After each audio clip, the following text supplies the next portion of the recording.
A princesa Diana foi a mulher mais fotografada do mundo. Mas por trás dos flashes, ela travava um jogo jurídico de alto risco que o palácio jamais previu. Quando ela faleceu tragicamente, o mundo presumiu que sua enorme fortuna seria absorvida pela coroa. Mas então seu testamento foi revelado. Descobriu-se que Diana fez uma manobra secreta para garantir que sua herança fosse destinada a uma fonte específica. Uma manobra tão controversa que sua própria família recorreu à justiça para alterá-la. De cartas de intenções secretas a um fundo multimilionário para a liberdade, a verdade sobre quem realmente herdou o legado de Diana é o motivo pelo qual a família real tem a aparência que tem hoje. Não se tratava apenas de dinheiro. Tudo girava em torno da única pessoa em quem ela confiava para dar continuidade à sua rebeldia. Então, seria esse o último ato de proteção de uma mãe ou um ataque calculado contra a monarquia? Continue lendo, porque o conteúdo daquele testamento muda tudo o que pensávamos saber sobre a princesa do povo. A origem humilde da princesa Diana, a infância que moldou uma rebelde. A princesa Diana nasceu em 1º de julho de 1961, em Park House, Sandringham, Norfolk, a quarta de 5 filhos de John Spencer, filho do conde Althorp, e Frances Spencer, filha da condessa Althorp. Ela nasceu em uma família já profundamente ligada à história da realeza. Por gerações, os Spencers frequentaram os mesmos círculos da coroa. As duas avós de Diana haviam servido como damas de companhia da rainha Elizabeth, a rainha-mãe. As conexões com a realeza não eram algo que Diana desenvolveria com o tempo. Elas estavam presentes desde o início. Mas por trás dos títulos e tradições havia uma decepção pairando no ar. Seus pais esperavam um menino para dar continuidade à linhagem da família, e nenhum nome foi escolhido durante uma semana inteira. Quando finalmente optaram por Diana Frances, o nome homenageou sua mãe e uma tia distante, que certa vez fora considerada uma possível princesa de Gales. Dentro da família, a jovem Diana recebeu o apelido de Duquesa, um reflexo discreto da confiança de uma duquesa que se manifestava desde a infância. Ela foi batizada em agosto daquele ano na igreja de Santa Maria Madalena, em Sandringham, e cresceu ao lado de suas irmãs Sarah e Jane e de seu irmão mais novo, Charles. Mas antes mesmo de Diana dar seu primeiro suspiro, a perda já havia atingido a família. Um irmãozinho, John, havia falecido pouco depois do nascimento, 1 ano antes. A pressão para gerar um herdeiro homem só aumentou depois disso, levando sua mãe a se submeter a humilhantes exames médicos na Harley Street, em Londres. Anos mais tarde, o irmão de Diana descreveria aquele período como devastador para seus pais. A ruptura emocional que provavelmente levou ao divórcio. Diana passou seus primeiros anos em Park House, uma casa alugada da rainha Elizabeth II, a quem Diana chamava de Tia Lily. A família real passava férias nas proximidades, na casa de Sandringham, e Diana brincava com os príncipes Andrew e Edward, como qualquer outra criança da vizinhança. De fora, parecia o início de um conto de fadas. Por dentro, o terreno já estava se movendo. Quando Diana tinha 7 anos, o casamento de seus pais finalmente desmoronou. Mais tarde, sua mãe iniciou um relacionamento com Peter Shandkid e casou-se novamente em 1969. Durante a separação, Diana morou brevemente com a mãe em Londres. Mas naquele Natal, seu pai se recusou a deixá-la voltar, com o apoio de sua ex-sogra, Lady Fermoy. Ele ganhou a guarda e Diana passou a morar com ele desde então. Outra mudança ocorreu em 1976, quando seu pai se casou novamente com Rain, condessa de Dartmouth. O relacionamento entre Diana e sua madrasta azedou quase imediatamente. Diana via Rain como uma tirana, e a tensão entre as duas era constante, latente e sem solução. Em uma ocasião, Diana empurrou sua madrasta escada abaixo. Anos mais tarde, Diana descreveria sua infância como muito infeliz e muito instável. Em 1975, tudo mudou novamente. Seu pai herdou o título de Conde Spencer, tornando Diana Lady Diana. Da noite para o dia, a família se mudou de Park House para Althorp, a propriedade dos Spencer em Northamptonshire. Agora, eles tinham um novo título, uma nova casa. Mas a turbulência emocional a acompanhou dentro daquelas paredes imponentes. Sua educação se desenrolou em fragmentos. Ela começou seus estudos em casa sob a tutela de sua governanta Gertrude Allen antes de frequentar a Sealfield Private School, em Norfolk. Aos 9 anos, foi enviada para Riddlesworth Hall, um internato feminino perto de Thetford. Em 1973, juntou-se às suas irmãs na West Heath Girls' School, em Kent. Os estudos nunca foram fáceis para ela. Reprovou 2 vezes nos exames de nível O. Mas os professores perceberam algo mais: sua bondade, sua empatia, seu instinto de estar presente para os outros. Ela recebeu um prêmio escolar por espírito comunitário, um sinal precoce da compaixão que mais tarde definiria sua vida pública. Ela deixou a escola aos 16 anos. Os amigos a lembravam como extremamente tímida durante aqueles anos. No entanto, havia uma força silenciosa por trás dessa timidez. Ela tocava piano. Ela se destacava na natação e nos saltos ornamentais. Ela estudou balé e sapateado. Quando as palavras lhe faltavam, o movimento a substituía. Em meados da década de 1970, Diana começou a trabalhar como voluntária em um hospital psiquiátrico em Kent. Em 1978, trabalhou como babá em Hampshire. Nesse mesmo ano, frequentou um internato na Suíça, onde permaneceu apenas um trimestre antes de retornar a Londres. Lá, ela dividia o apartamento da mãe com 2 amigas e começou a construir sua vida adulta aos poucos. Fez cursos avançados de culinária, trabalhou em empregos mal remunerados, deu aulas de dança para jovens até que um acidente de esqui a deixou de cama por 3 meses. Depois disso, trabalhou em grupos de recreação infantil, fez faxinas para amigos da família, foi anfitriã em festas, babá de uma família americana e, por fim, trabalhou como auxiliar de professora de jardim de infância em Pimlico. Em julho de 1979, sua mãe lhe comprou um pequeno apartamento em Cohern Court, em Earls Court, como presente de aniversário de 18 anos. Diana se mudou para lá com 3 colegas de apartamento e viveu tranquilamente até fevereiro de 1981. Ela estava aprendendo a ser independente, a ser responsável e a se virar na vida adulta por conta própria. Ao mesmo tempo, em outros círculos da realeza, uma história muito mais complexa já estava em andamento. Uma história moldada por um amor não correspondido, expectativas da realeza e um relacionamento que nunca havia realmente terminado. E essa história estava prestes a colidir com a de Diana de uma forma que mudaria a vida de todos. O triângulo amoroso que destruiu a princesa Diana. O triângulo amoroso entre a princesa Diana, o rei Charles III e a rainha Camila continua sendo um dos casos reais mais complexos e emocionalmente carregados da história moderna. Não explodiu da noite para o dia.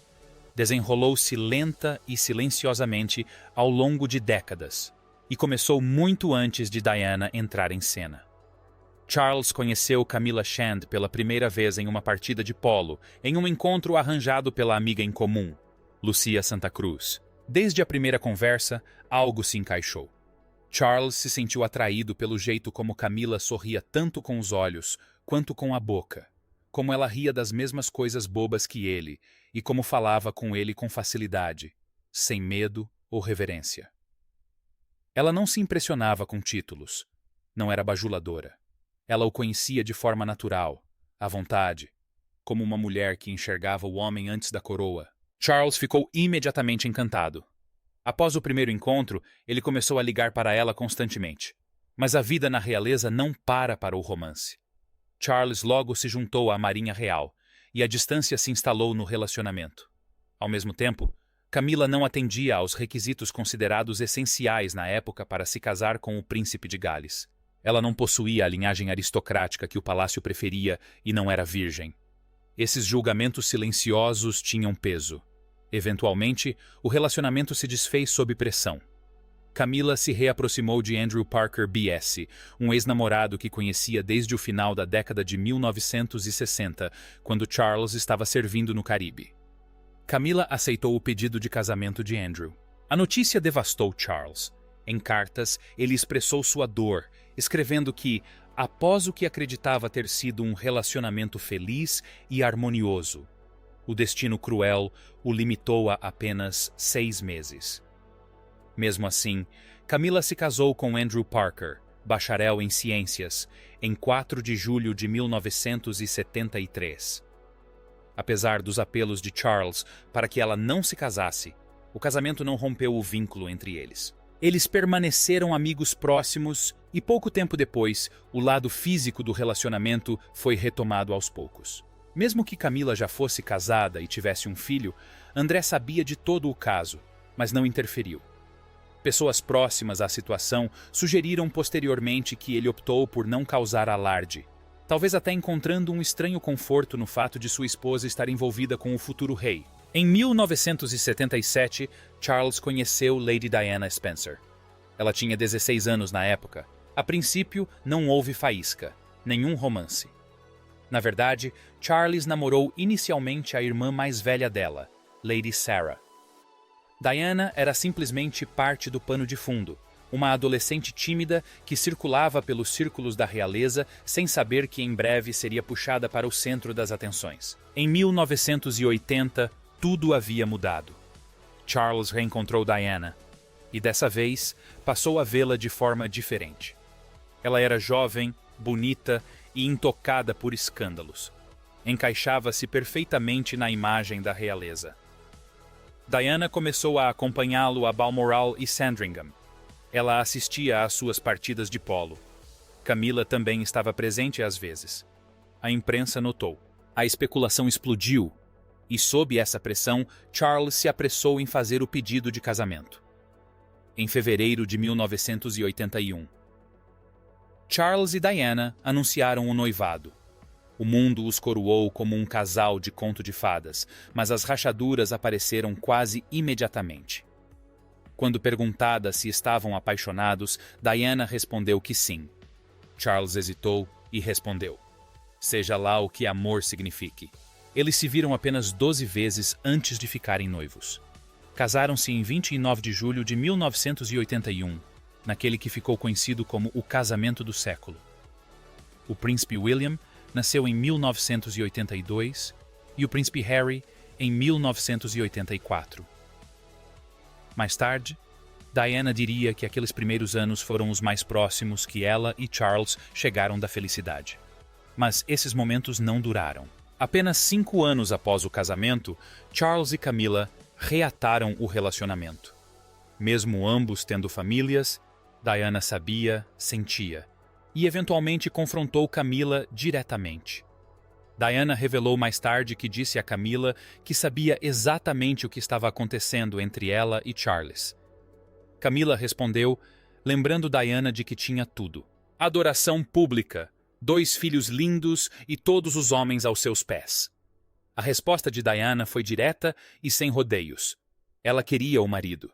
Disse a Camila que lamentava estar atrapalhando, que devia ser um inferno para ambas. Mas deixou uma coisa bem clara. Sabia o que estava acontecendo e se recusava a ser tratada como idiota. Em 1992, o caso veio à tona. Gravações telefônicas íntimas entre Charles e Camila vazaram para a imprensa, incluindo a infame conversa sobre o absorvente interno. Quase ao mesmo tempo, Andrew Morton lançou o livro Diana, a verdadeira história de sua vida, secretamente moldada pela própria Diana. Em dezembro daquele ano, Charles e Diana anunciaram oficialmente a separação. Em 1994, Charles admitiu publicamente sua infidelidade e revelou que Camila era a outra mulher. Diana confirmou seu próprio caso com o professor de escrita criativa James Hewitt. Camila descreveu posteriormente aquele período como horrível, afirmando que o escrutínio da imprensa era insuportável e que só sobreviveu graças à sua família. No momento que se tornou lendário, Charles concedeu uma entrevista franca à televisão. Naquela mesma noite, Diana surgiu com um ousado vestido preto na Serpentine Gallery, em Londres. O mundo o apelidou de Vestido da Vingança. Ela não seguiu o protocolo real. Ela retomou os holofotes. Em 1995, Camilla e Andrew Parker anunciaram o divórcio. Naquele mesmo ano, Diana concedeu sua explosiva entrevista ao programa Panorama da BBC e proferiu a infame frase: "Éramos 3 neste casamento." Então, a fila estava um pouco cheia. Charles e Diana finalizaram o divórcio em 28 de agosto de 1996. No ano seguinte, Diana namorou o cirurgião cardíaco Hashnat Khan e o empresário Dodi Fed. Então, em 1997, tudo desmoronou quando Diana morreu em um acidente de carro em Paris. Charles voou para a França para trazer seu corpo de volta para casa. Em Londres, milhares de pessoas se alinharam nas ruas em silêncio, com flores nas mãos, lamentando a mulher que entrou para a vida da realeza como uma adolescente tímida e a deixou como um ícone global. 2 anos depois, Charles e Camilla apareceram juntos em público pela primeira vez. Em 2003, Camilla se mudou para Clarence House e, em fevereiro de 2005, Charles e Camilla anunciaram seu noivado.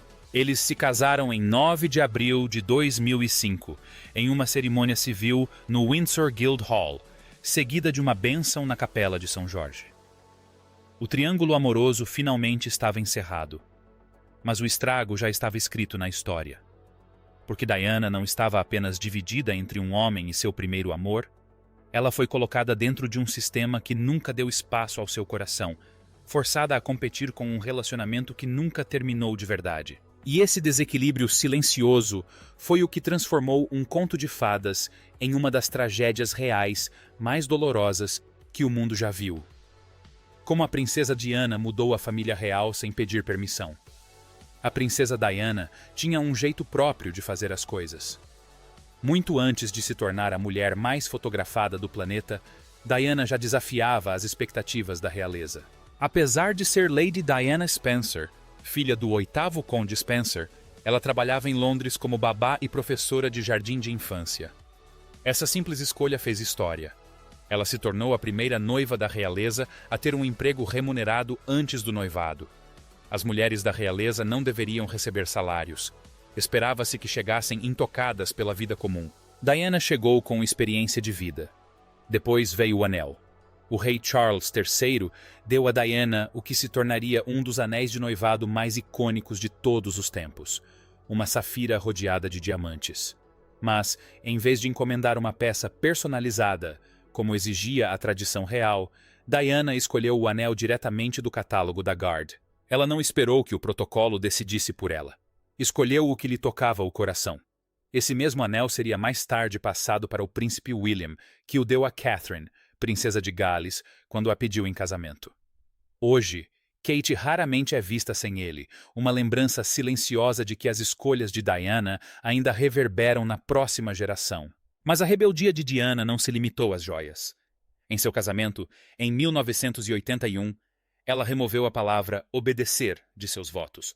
Em vez disso, prometeu amar, confortar, honrar e cuidar de Charles na saúde e na doença. Isso causou controvérsia na época. Outras noivas da realeza continuariam a jurar obediência nos anos seguintes. Mas Diana havia estabelecido um limite e, eventualmente, tanto Kate Middleton quanto Meghan Markle seguiram o exemplo de Diana, deixando-a obei de fora de suas próprias cerimônias. Outra revolução silenciosa. Ela também redefiniu a maternidade na realeza. Até 1977, os nascimentos reais aconteciam em casa, inclusive para a própria Rainha Elizabeth II. Diana mudou isso. Ela e Charles apresentaram seus filhos recém-nascidos ao mundo do lado de fora da ala lindo do Hospital St. Mary's. Esse momento se tornou tradição. William e Kate repetiriam a tradição mais tarde com seus 3 filhos. Dentro do palácio, a criação dos jovens membros da realeza era frequentemente deixada a cargo de babás, enquanto os pais cumpriam seus deveres oficiais. Diana recusou esse distanciamento. Ela fez da maternidade sua prioridade. Em março de 1983, levou William, então com 9 meses, em uma viagem oficial pela Austrália e Nova Zelândia, algo completamente inédito na época. Ela queria seus filhos por perto. Queria que eles mantivessem os pés no chão. Ela insistiu para que William frequentasse uma escola pública, tornando-o o primeiro herdeiro do trono britânico a fazê-lo. Ela rejeitou tutores reais e educação domiciliar. Queria que ele pintasse com os dedos ao lado de crianças comuns. Queria parques infantis em vez de corredores do palácio. Queria que ele conhecesse a vida além dos privilégios. E não parou por aí. Diana garantiu que seus filhos tivessem o que ela chamava de infância normal. Isso significava parques temáticos, transporte público, hambúrgueres do McDonald's, momentos que os lembrassem de que o mundo era maior do que títulos e tiaras. Enquanto outros membros da realeza mantinham a compostura, Diana falava abertamente sobre sua dor. Quando seu casamento desmoronou, ela não se escondeu atrás dos muros do palácio.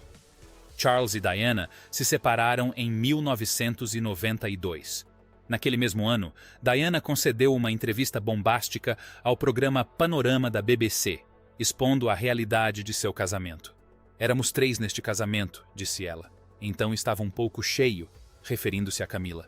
Ela não suavizou a situação, ela a assumiu, e continuou quebrando o protocolo de maneiras que pareciam pequenas, mas tinham um peso enorme. A rainha era conhecida por usar luvas e chapéus em compromissos públicos. Diana abandonou ambos. Ela queria contato direto. Queria dar as mãos. Queria tocar as pessoas quando as conhecia. Ela parou de usar chapéus porque, como explicou, não se pode abraçar uma criança usando chapéu. Esse instinto a levou a um dos momentos mais marcantes de sua vida. Em 1987, no auge da epidemia de AIDS, Diana apertou a mão de um paciente com AIDS em Londres. Sem luvas, sem hesitação. Numa época em que o medo dominava as manchetes e as pessoas acreditavam que podiam contrair a doença pelo toque, Diana transmitiu uma mensagem com um simples gesto. A conexão humana importa. A compaixão importa. Seu irmão explicou mais tarde que o que importava naquele dia era deixar claro que as pessoas podiam viver em comunidade com aqueles que sofriam e que tinham a responsabilidade de ajudar. Anos depois, seus filhos deram continuidade a essa missão, com o príncipe Harry fazendo um teste de HIV publicamente ao lado de Rihanna em 2017, mantendo o trabalho que sua mãe havia começado décadas antes. Diana também se recusou a esconder seus próprios problemas. Em 1992, Andrew Morton publicou Diana, sua verdadeira história, revelando que a princesa sofria de bulimia. Em uma entrevista posterior à BBC, Diana explicou que o transtorno alimentar era um sintoma do que estava acontecendo em seu casamento. Ela não usou linguagem da realeza para descrever a situação. Ela falou abertamente sobre isso. Seus filhos seguiriam o mesmo caminho mais tarde, falando abertamente sobre saúde mental e lutando para normalizar conversas que as famílias reais antes mantinham em silêncio. Passo a passo, Diana reescreveu as regras. Ela trabalhou antes do casamento. Ela escolheu seu próprio anel. Ela reescreveu seus votos. Ela criou seus filhos de forma diferente. Ela tocou no intocável e disse verdades incômodas. A princesa Diana não apenas usou a coroa. Ela silenciosamente redefiniu o significado de usá-la. Cada limite que ela ultrapassou se tornou uma porta de entrada para as famílias reais que vieram depois dela, provando que, às vezes, as rebeliões mais poderosas não são barulhentas. Elas acontecem em escolhas, em compaixão, na recusa em desaparecer dentro da tradição. E foi assim que Diana mudou a monarquia de dentro para fora. Quem herdou a fortuna da princesa Diana? Quando a princesa Diana morreu em 1997, ela deixou de fazer oficialmente parte da família real. Mas isso não significa que ela tenha partido sem lutar. Por trás das flores, do luto mundial e da imagem de 2 meninos caminhando atrás do caixão da mãe, Diana deixou algo mais, uma herança complexa, um testamento controverso e um legado financeiro que mudaria o resto da vida de seus filhos. À primeira vista, parecia simples. Seus 2 filhos, o príncipe William e o príncipe Harry, eram os herdeiros óbvios, mas na verdade, receber a herança de Diana acabou sendo tudo menos fácil. Seu testamento havia sido escrito em 1993, durante sua separação do rei Charles III. Na época, Diana havia herdado recentemente 5 milhões de libras esterlinas de seu pai, e esse dinheiro serviu de base para o documento. Ela nunca atualizou o testamento após o acordo de divórcio em 1996. Um ano depois, ela faleceu. Para alguém da estatura de Diana, seria de se esperar que tudo estivesse cuidadosamente estruturado e guardado a 7 chaves. Mas não estava. A historiadora da realeza Marlene Kunig explicou mais tarde que o testamento de Diana foi descrito por alguns como pouco criativo, comum e até mesmo descuidado. E como Diana não era mais membro ativo da família real, ele não foi mantido em sigilo. Suas finanças se tornaram públicas. Na época de sua morte, em agosto de 1997, o patrimônio líquido de Diana era de mais de 21 milhões de libras, aproximadamente 31 milhões de dólares. Na época, seu patrimônio era de 5 milhões de libras. Esse valor incluía dinheiro em espécie, investimentos, joias, roupas e os 16 milhões de libras que ela recebeu de Charles no acordo de divórcio. Mas nem tudo isso foi parar nas mãos de seus filhos.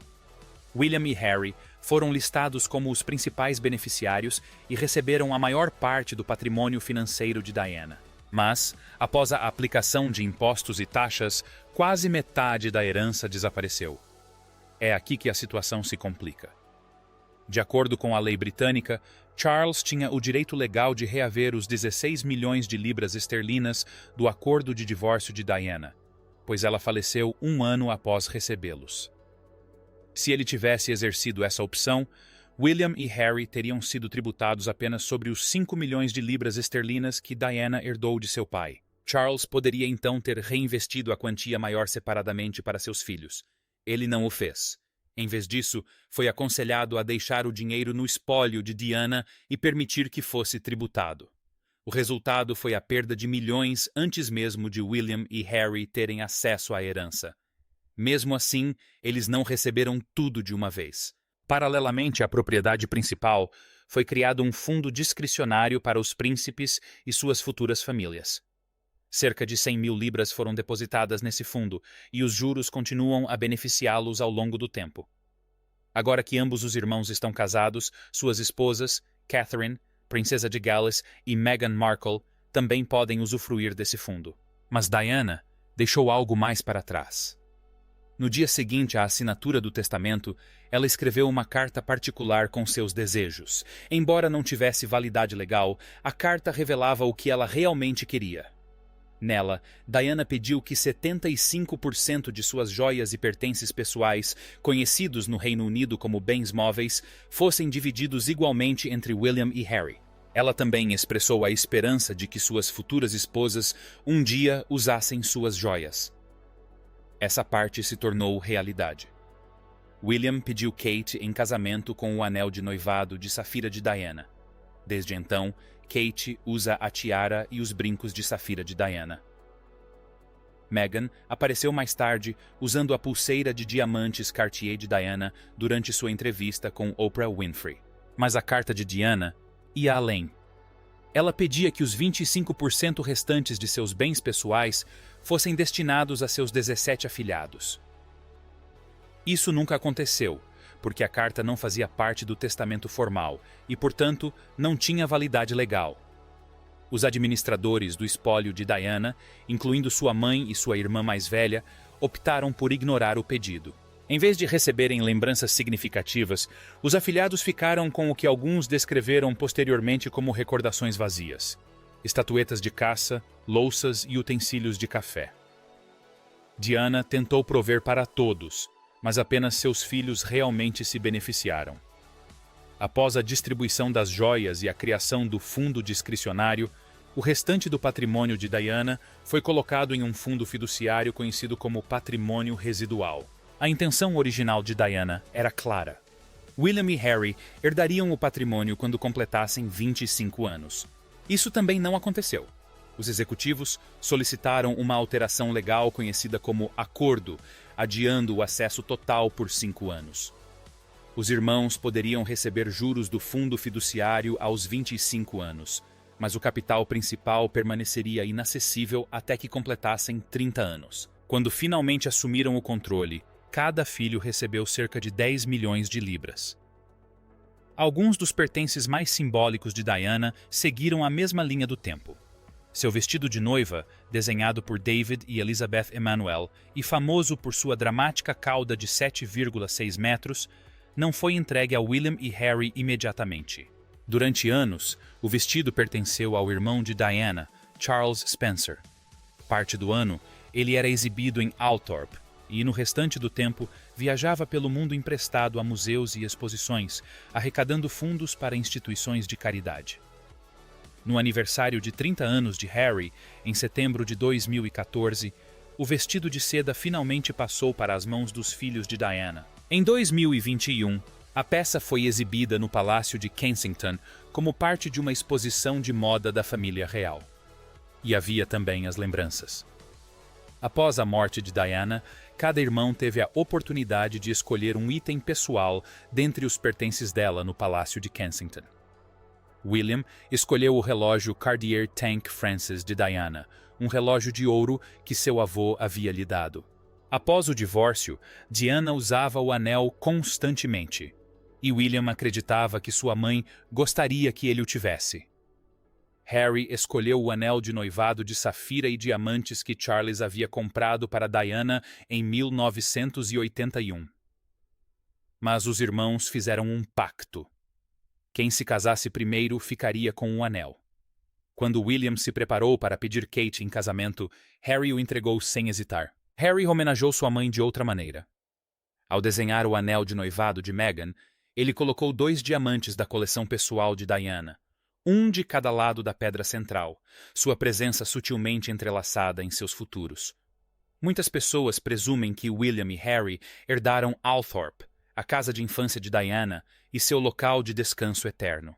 Não foi o caso. Althorp é a sede ancestral da família Spencer, não propriedade real.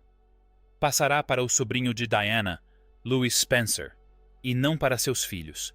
O dinheiro de Diana foi para William e Harry. Sua casa não. Hoje seus caminhos financeiros são bem diferentes. Embora tenham recebido heranças iguais de sua mãe, o patrimônio líquido de William agora supera em muito o de Harry, principalmente por causa de seu futuro papel como rei. A fortuna de William é estimada em mais de $1 bilhão. Já a de Harry se aproxima dos 60 milhões, mas Diana nunca previu esse desequilíbrio em seu testamento. Para compensar, Charles discretamente criou um fundo fiduciário separado para Harry. A bisavó de Diana, a rainha-mãe, fez o mesmo. Harry recebeu pagamentos aos 21 anos e novamente aos 40.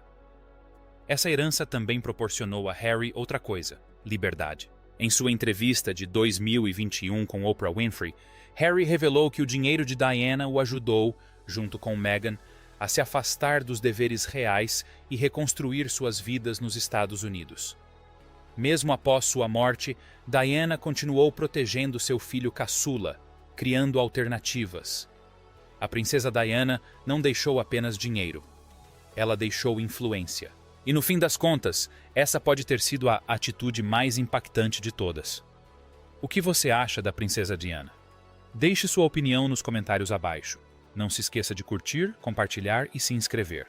Além disso, clique no próximo vídeo que aparecer na sua tela.